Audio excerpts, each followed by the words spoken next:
ಸ್ನೇಹಿತರೆ, ಇವತ್ತಿನ ವಿಡಿಯೋದಲ್ಲಿ home remedy for cough and cold ಅನ್ನೋ ವಿಷಯದ ಬಗ್ಗೆ ನಾನು ತಿಳಿಸ್ತಾ ಇದ್ದೀನಿ. ಈ ಕಾಫ್ ಅಂಡ್ ಕೋಲ್ಡ್ ಯಾವ ಸಮಯದಲ್ಲಿ, ಯಾವ ಕಾಲದಲ್ಲಿ ಯಾರಿಗೆ ಹೆಚ್ಚಾಗಿ ಎಫೆಕ್ಟ್ ಆಗುತ್ತೆ, ಅದರಿಂದ ಏನು ರೆಮಿಡಿ ಮಾಡ್ಕೊಂಡ್ರೆ ಅದು ಉಪಶಮನ ಆಗತ್ತೆ ಅನ್ನೋದನ್ನ ಈ ವಿಡಿಯೋದಲ್ಲಿ ತಿಳಿಸಿ ಮತ್ತೆ ತೋರಿಸ್ಕೊಡ್ತೀನಿ.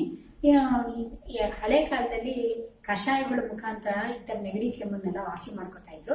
ಆ ಪ್ರಾಚೀನ ಪದ್ಧತಿಯ ಕಷಾಯಗಳನ್ನ ಈ ದಿನ ನಾನು ನಿಮಗೆ ತಿಳಿಸಿ ಅದನ್ನ ತೋರಿಸ್ಕೊಡ್ತೀನಿ. ಅದಕ್ಕೋಸ್ಕರ ನೀವು ಈ ವಿಡಿಯೋ ಫುಲ್ ವಾಚ್ ಮಾಡಿದ್ರೆ ಕಡೆಗೆ ನಿಮಗೆ ಕಷಾಯ ಮಾಡೋದನ್ನ ನೀವು ತಿಳ್ಕೊಬಹುದು. ವೈರಸ್ ನಮ್ಮ ದೇಹ ಪ್ರವೇಶಿಸಿದಾಗ ನೆಗಡಿ ಕೆಮ್ಮು ಬರುತ್ತೆ.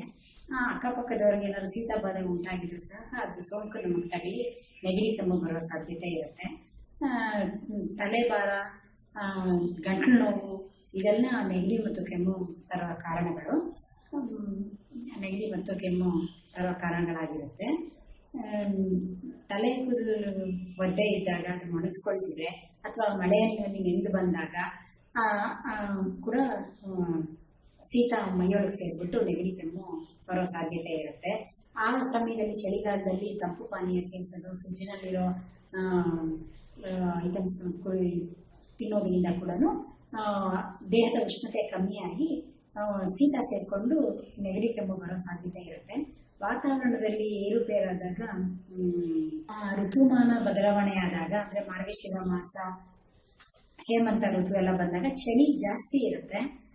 ಆವಾಗ ವಾತಾವರಣದಲ್ಲಿ ಪರಿಸರದಲ್ಲಿ ಗಾಳಿಯಲ್ಲಿ ಏರುಪೇರು ಆಗ್ಬಿಟ್ಟು ಗಾಳಿಯಲ್ಲಿ ವೈರಸ್ ತಗಲಿ ನಾವು ಉಸಿರಾಟ ಇದ್ದಕ್ಕಿದ್ದ ಹಾಗೆ ವಾತಾವರಣ ಬದಲಾಗಿ ಪರಿಸರದ ಗಾಳಿಯಲ್ಲಿ ಏರುಪೇರಾಗಿ ವೈರಸ್ ಬಂದು ನಾವು ಉಸಿರಾಡುವ ಗಾಳಿಯಲ್ಲಿ ವೈರಸ್ ತುಂಬಿಕೊಂಡು ದೇಹದೊಳಗೆ ಪ್ರವೇಶಿಸಿ ನೆಗಡಿ ಮತ್ತು ಕೆಮ್ಮು ಬರುವ ಸಾಧ್ಯತೆ ಇದೆ. ಸ್ನೇಹಿತರೆ, ಈ ವಾತಾವರಣ ಬದಲಾವಣೆ ನಮ್ಮ ಕೈಲಿಲ್ಲ.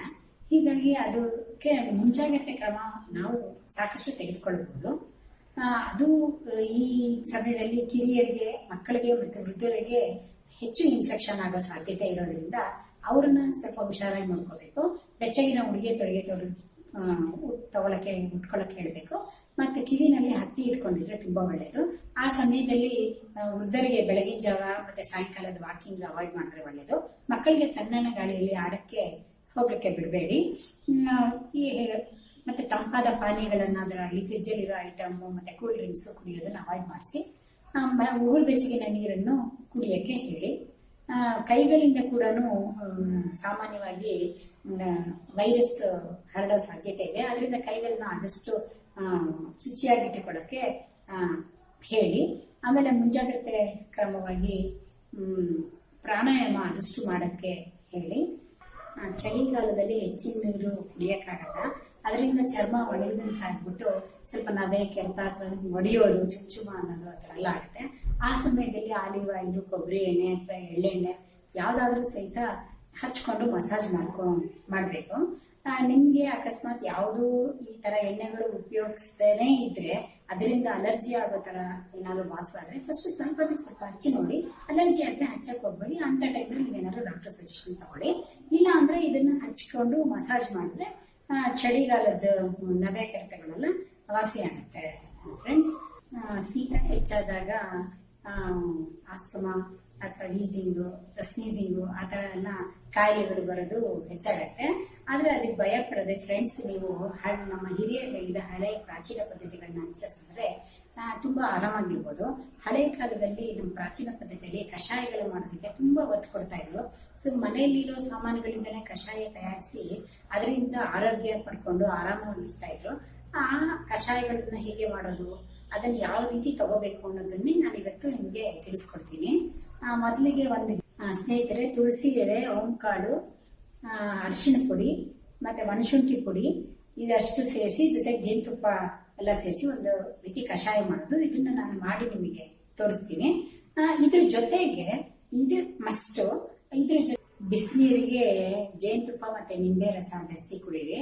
ಮತ್ತೆ ಬಿಸಿ ಹಾಲಿಗೆ ಅರಿಶಿಣ ಪುಡಿ ಹಾಕಿ ಕುದಿಸ್ಬಿಟ್ಟು ಬಿಸಿ ಇರುವಾಗಲೇ ಅದನ್ನ ತಗೊಳ್ಳಿ. ಉಪ್ಪು ನೀರಿಂದ ಗಾರ್ಗಲ್ ಮಾಡಿ.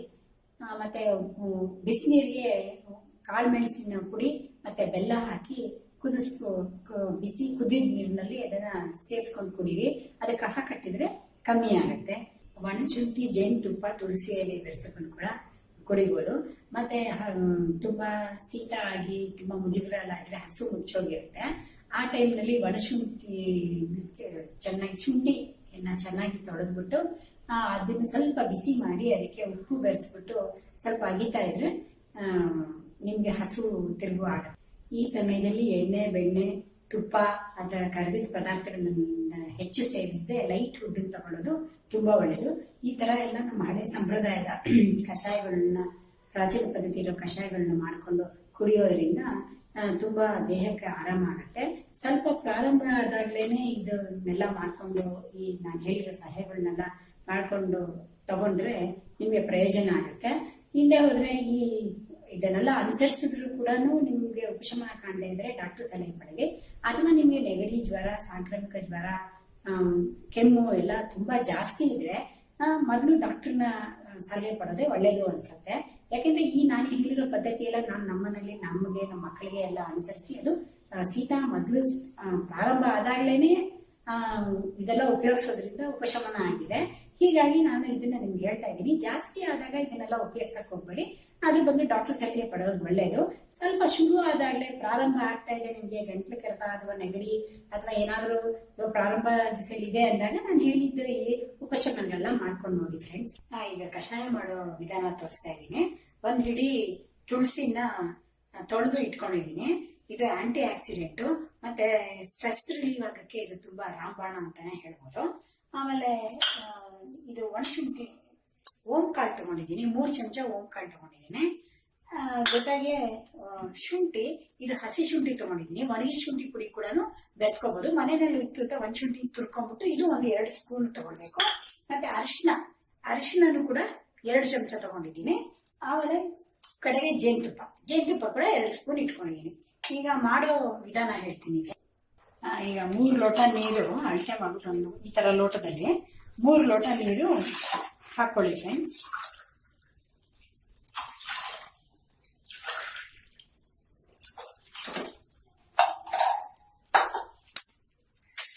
ಇದಕ್ಕೆ ನಾನು ಆವಾಗಲೇ ಎಲ್ಲ ತೋರಿಸಿದ್ನಲ್ಲ, ಆ ತರ ಫಸ್ಟ್ ತುಳಸಿ ಎಲೆ ಹಾಕೊಳ್ಳಿ. ಆಮೇಲೆ ಓಂಕಾಳು ಹಾಕೊಳ್ಳಿ. ಸ್ವಲ್ಪ ನೀರು ಕುದಿ ಬಂದ್ಮೇಲೆ ತುಳಸಿ ಎಲೆ 1 ಇಡಿ ಹಾಕಿದ್ದೀನಿ, ಓಂಕಾಳು ಹಾಕಿದ್ದೀನಿ. ಆಮೇಲೆ 2 ಚಮಚ ಶುಂಠಿ ತುರಿದಿಟ್ಕೊಂಡಿರೋದು, ಶುಂಠಿ ಪುಡಿ ಸಿಗುತ್ತೆ ನಿಮಗೆ, ಆ ಶುಂಠಿ ಪುಡಿ ಹಾಕೊಳ್ಳಿ. ಆಮೇಲೆ ನೆಕ್ಸ್ಟ್ 2 ಸ್ಪೂನ್ ಅರಿಶಿನ ಹಾಕೊಳ್ಳಿ.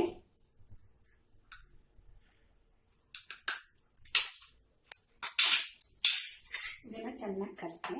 ಇದು ನೀವು 3 ಸ್ಪೂನ್ ಹಾಕೊಂಡು 3 ಲೋಟ ಹಾಕೊಂಡಿರೋ ನೀರು ಅರ್ಧ ಭಾಗ ಆಗ್ಬೇಕು. ಅದು ಹೈ ಊರಿನಲ್ಲಿ ಮಾಡಿಟ್ಕೋಬೇಡಿ.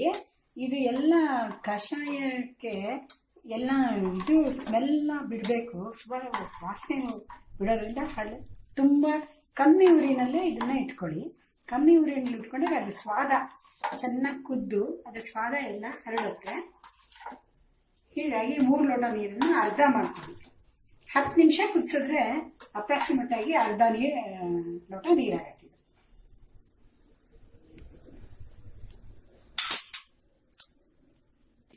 ಇದು 10 ನಿಮಿಷ ಕುದ್ದಿದೆ ಫ್ರೆಂಡ್ಸ್. ಇವಾಗ ಇದನ್ನ ಸೋಲ್ಸ್ಕೊಳ್ತಾ ಇದ್ದೀನಿ.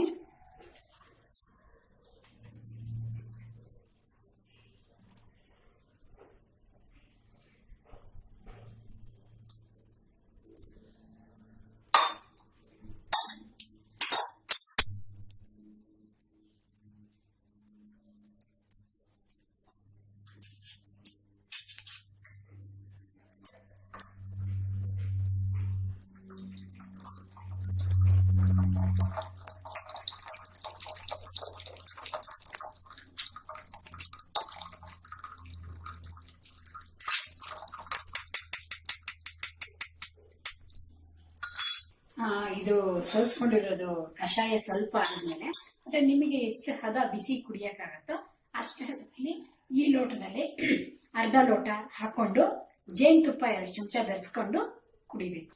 ಇದು ಕಷಾಯ ಮಾಡಿರೋದು ಈ ಲೋಟಕ್ಕೆ ಸೋಸಿರೋದು ಹಾಕೊಂಡಿದ್ದೀನಿ. ಇದಕ್ಕೆ 2 ಚಮಚ ಜೇನುತುಪ್ಪ ಬೆರೆಸ್ತಾ ಇದ್ದೀನಿ.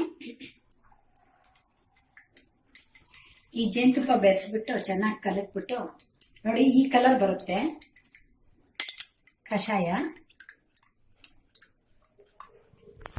ಇದರಲ್ಲಿ ಅರಿಶಿನದ್ದು ಶುಂಠಿದು ಘಮ ತುಂಬಾ ಚೆನ್ನಾಗಿ ಬರ್ತಾ ಇದೆ.